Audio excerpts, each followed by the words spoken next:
Hola, mi nombre es Gamaliel Reyes. Y yo soy Edgar Hermosillo. Bienvenidos a esto que es Llamados la Serie.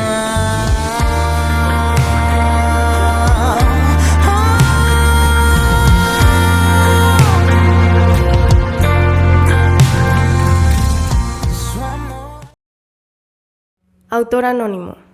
Se sabe que Samuel escribió un libro según 1 de Samuel 10:25, y es muy probable que él también escribiera parte de este libro. Otros posibles colaboradores de 1 de Samuel son los profetas o historiadores Natán y Gad, según 1 de Crónicas 29:29. Fecha de su escritura. Originalmente, los libros 1 y 2 de Samuel eran un solo libro. Los traductores de la Septuaginta, la Biblia griega llamada Septuaginta o Biblia de los 70, es una recopilación en griego koiné de los textos hebreos y arameos del Tanaj o Biblia hebrea. Estos los separaron y nosotros hemos conservado desde entonces esta división. Los sucesos de 1 de Samuel abarcan aproximadamente 100 años, desde el 1100 a.C. hasta el 1000 a.C. Los sucesos de 2 de Samuel cubren otros 40 años. La fecha de su escritura entonces sería en algún periodo posterior al 960 a.C.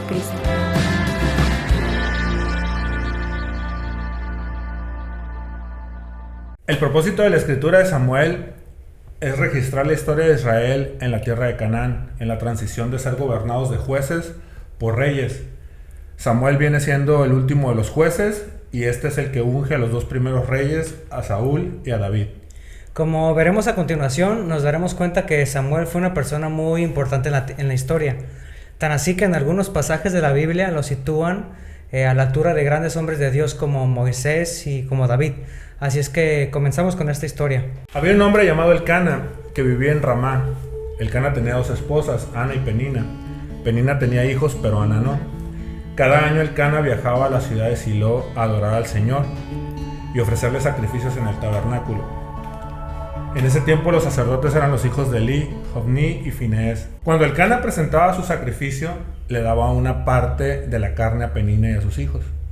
Pero a Ana le daba la mejor parte porque la amaba mucho, a pesar de que Dios no le había permitido tener hijos. Como Ana no tenía hijos, Penina se burlaba de ella. Tanto la molestaba que Ana lloraba mucho y ni comer quería. Todos los años, cuando iban al santuario, Penina la trataba así. En una de esas ocasiones, Elcana le preguntó a su esposa Ana: ¿por qué lloras? ¿Por qué no comes? ¿Por qué estás desanimada?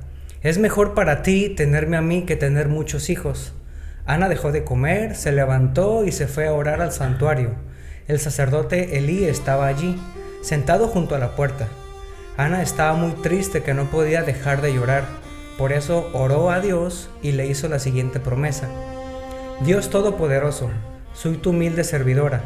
Mira lo triste que estoy. Date cuenta de lo mucho que sufro, no te olvides de mí. Si me das un hijo, yo te lo entregaré para que te sirva solo a ti todos los días de su vida. Como prueba de que te pertenece, nunca se cortará el pelo. Ana estaba orando a Dios en silencio y Elí la veía mover los labios. Como no escuchaba lo que decía, pensó que estaba borracha. Por eso le dijo: ¿no te da vergüenza estar borracha?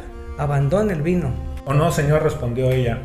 No he bebido vino ni nada más fuerte, pero como estoy muy desanimada, derramaba ante el Señor lo que hay en mi corazón. No pienses que soy una mujer perversa, pues he estado orando debido a mi gran angustia y a mi profundo dolor. En ese caso le dijo Elí: ve en paz, que el Dios de Israel te conceda lo que le has pedido. Oh, muchas gracias, exclamó ella. Así que se fue, comenzó a comer de nuevo y ya no estuvo triste. Ana cree en la palabra de Elí como si Dios mismo se lo hubiera dicho, y por eso se va contenta. Esta es la clase de fe como la escribió Jesús en Marcos capítulo 11, versículo 24. Temprano a la mañana siguiente, la familia se levantó una vez más y fueron a adorar al Señor. Después regresaron a su casa en Ramá. Ahora bien, cuando Elcana se acostó con su esposa Ana, el Señor se acordó de la súplica de ella, y a su debido tiempo dio a luz a un hijo a quien le puso por nombre Samuel, porque dijo, se lo pedí al Señor. Al año siguiente, Elcana y su familia hicieron su viaje anual para ofrecer sacrificio al Señor y para cumplir su voto. Pero Ana no los acompañó y le dijo a su esposo, esperemos hasta que el niño pueda comer solo, entonces lo llevaré al tabernáculo y lo dejaré allí con el Señor para siempre. Haz lo que mejor te parezca, acordó Elcana. Quédate aquí por ahora y que el Señor te ayude a cumplir tu promesa. Así que ella se quedó en casa y amamantó al niño hasta que él pudo comer solo. Cuando el niño pudo comer solo, Ana lo llevó al tabernáculo en Silo. Ellos llevaron un toro de 3 años para el sacrificio, una canasta de harina y un poco de vino. Después de sacrificar el toro, llevaron el niño a Elí. Señor, ¿se acuerda de mí?, preguntó Ana. Soy aquella misma mujer que estuvo aquí hace varios años orando al Señor. Le pedí al Señor que me diera este niño y Él concedió mi petición. Ahora se lo entrego al Señor y le pertenecerá a Él toda su vida. Y ahí ellos adoraron al Señor.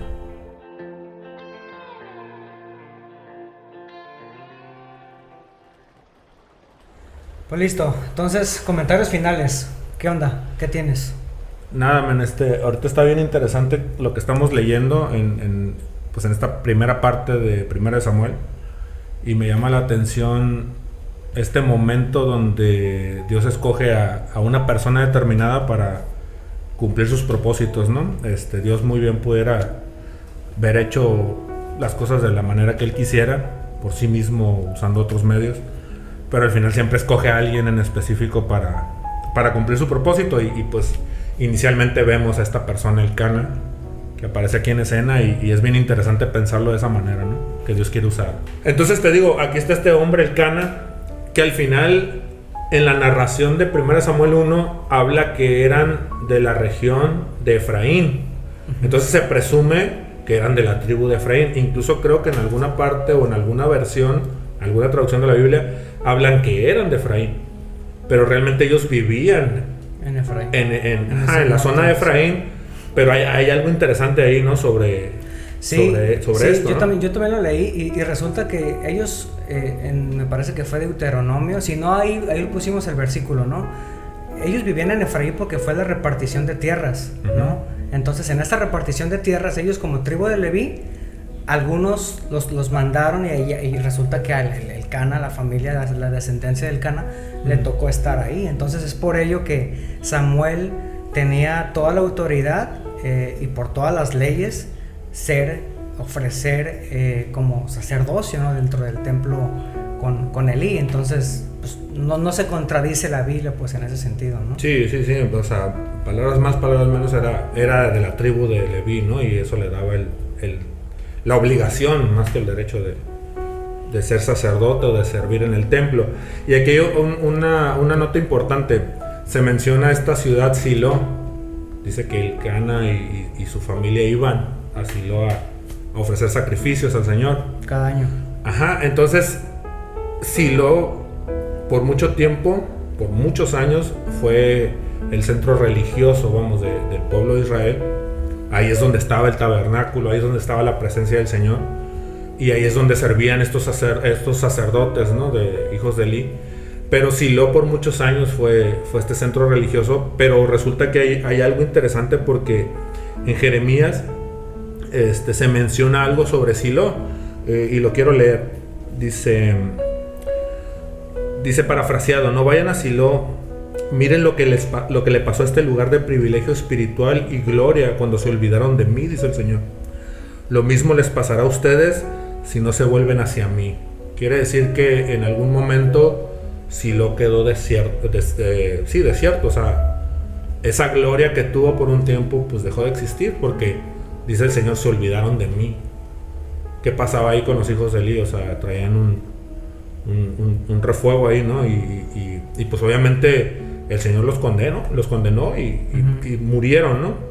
Y obviamente Silo perdió esa gloria que tenía, o esa gloria que tuvo en su momento, ¿no? Porque ahí descansaba la presencia del Señor. Fíjate que no tiene mucho que ver con lo que estás diciendo. Ahorita de repente me acordé, pero pero por ahí leí un comentario que me gustó mucho. ¿Me pasas mi Biblia, por favor? Chécate, ahí cuando estamos leyendo, gracias.